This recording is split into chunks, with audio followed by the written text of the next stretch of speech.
Books Reads. So in today's video, I'm going to be sharing my October wrap-up. And you guys know in my wrap-ups, I always have to include what movies, music, and of course books that I read throughout the whole month. So before we get started, don't forget to like, comment, and subscribe. So let's get into the books first. So I read 4 books in total of the month of October, which is really good. Again, I always say I don't care about the quantity of books, I care about the quality of books, and that has been like my new thing, especially this year.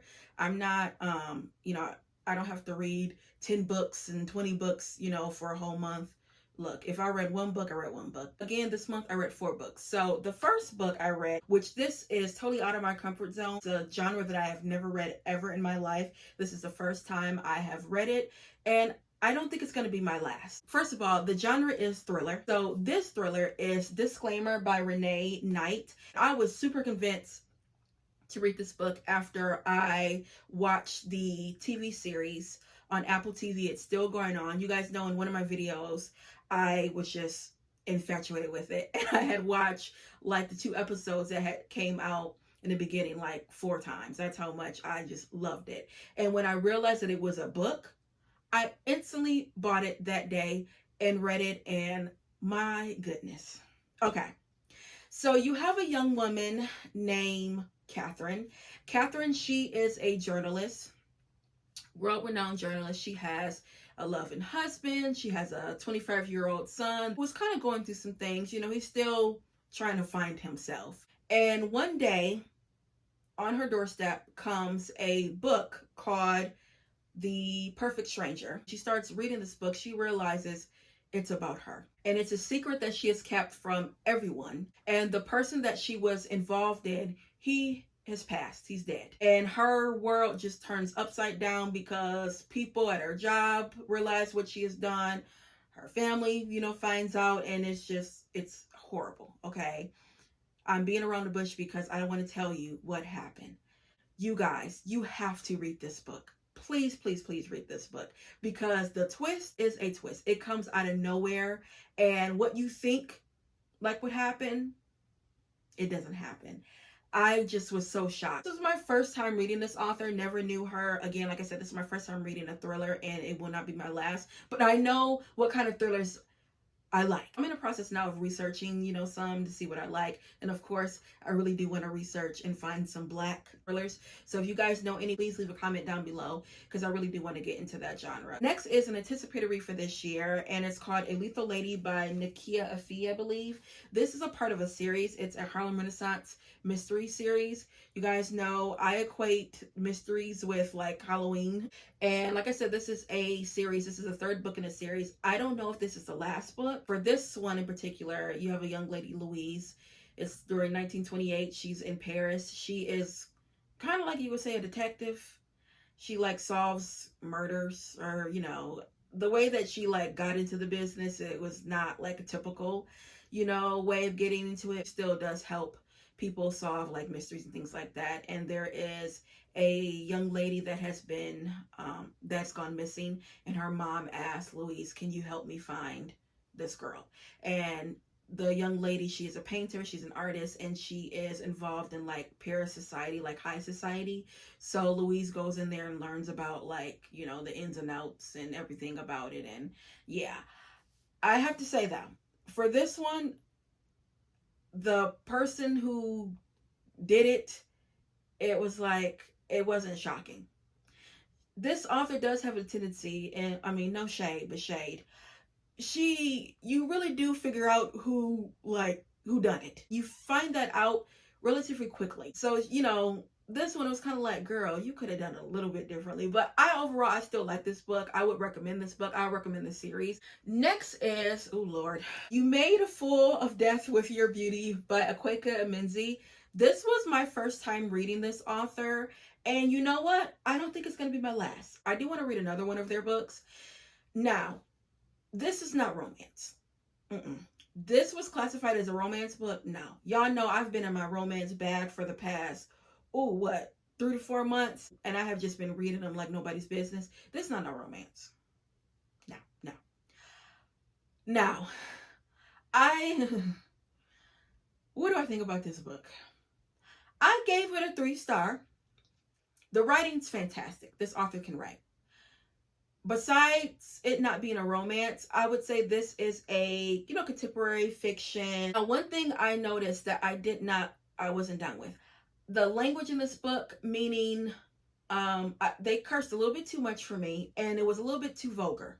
And my thing is, y'all know I read romance books, I read erotica, I have to take them in doses, but I notice it does bother me when every sentence the author writes, they are just cursing, and it's like you can use different language, and then just the vulgarity of it.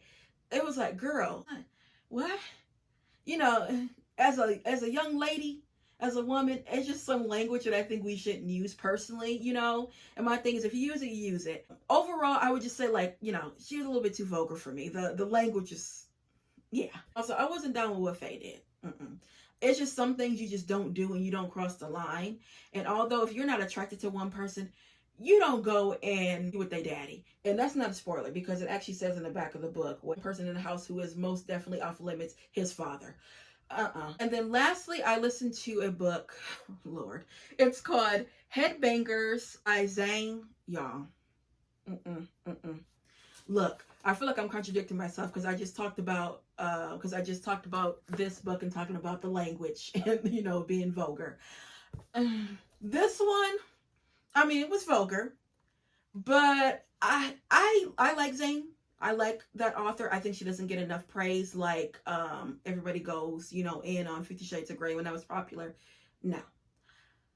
But this one was a miss for me. I think the reason why is because the main characters, they were in their like, they still felt like kids to me. They were seniors in high school, and they just weren't mature enough for me.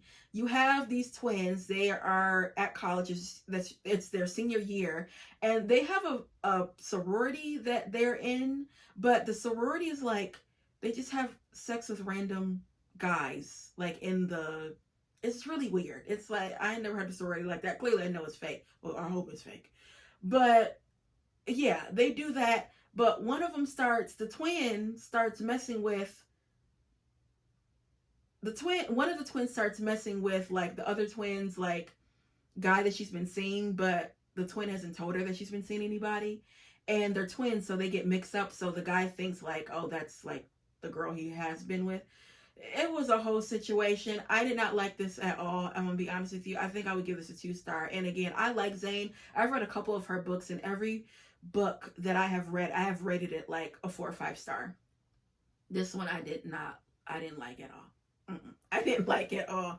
And I mean, yeah, I wouldn't recommend this one if I'm being honest with you. I did listen to this, and I think that's why I probably finished the book, because if I would have had this like a physical copy, yeah, I probably wouldn't have finished it. But that was kind of a miss for me. I was a little bit disappointed because that was like the first Zane book that I read that I really just wasn't down with. Headbangers, and they didn't even really live up to their name if you ask me. But all right, so that's it for the books. Now let's go to the movies. So I didn't watch any movies the month of October. I watched TV shows. One of the TV shows had their season 2 premiere, and I really like it. And that is Shrinking.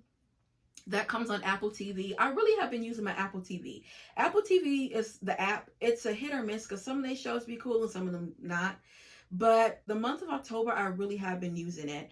But yeah, Shrinking is a show that I've been watching. They just premiered their season 2, and I just saw that they are renewed for season 3. So Shrinking is basically what it is. They are 3 shrinks, and you see their personal lives, you see their professional lives, you see, who they are helping. And you have a young man, Jimmy. He is a therapist, and his wife unexpectedly passed by a drunk driver. He has a teenage daughter that he's trying to, parent.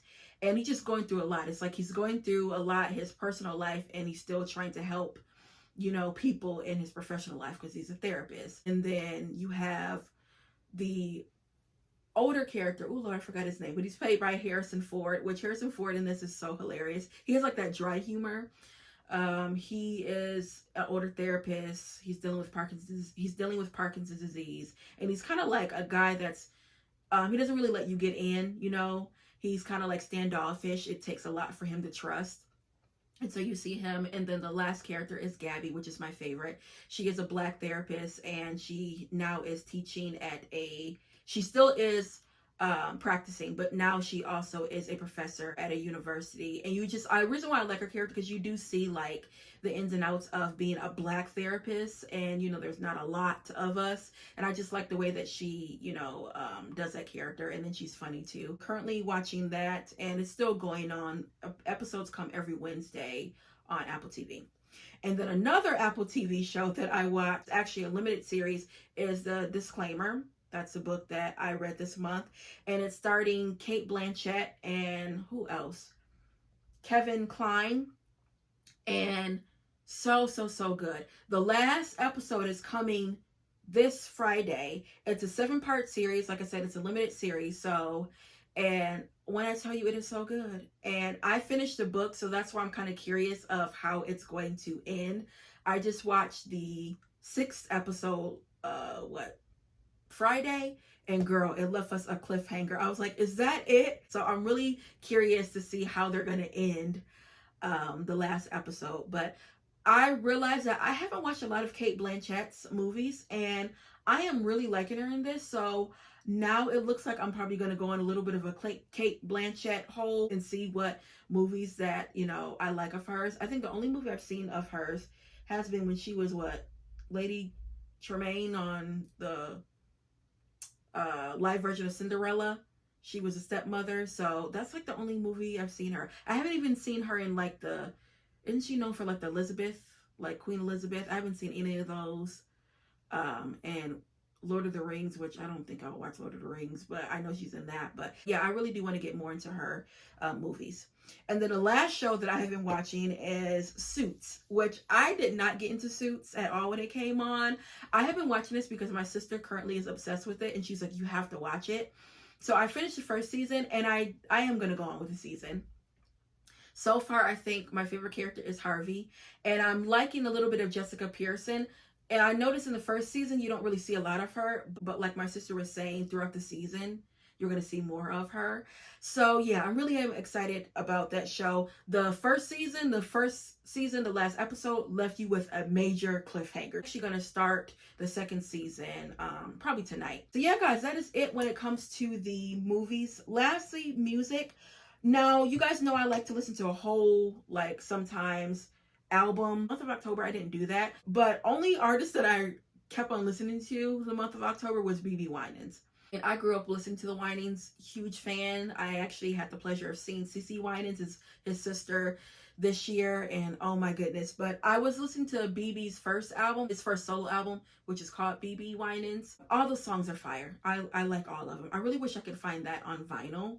I just have like their music streamed and his music streamed, but if I could find that on vinyl, it'll be perfect. Because I have BB and CeCe on vinyl, one of their albums, but I don't have him, and I would really like to get that first album. But I mean, if you guys ever listen to that first album of his, the first solo album, I highly recommend you do, especially if you like gospel music and if you like BB and CeCe. Yeah, that was all I listened to the month of October. So yeah, guys, that is it when it comes to my wrap up of October. Had a really good month. Watched new things, read new things, got out of my comfort zone. So that's always a win for me. Yeah, guys, that's all I have for you. And I'll be back with more Black Books. Bye.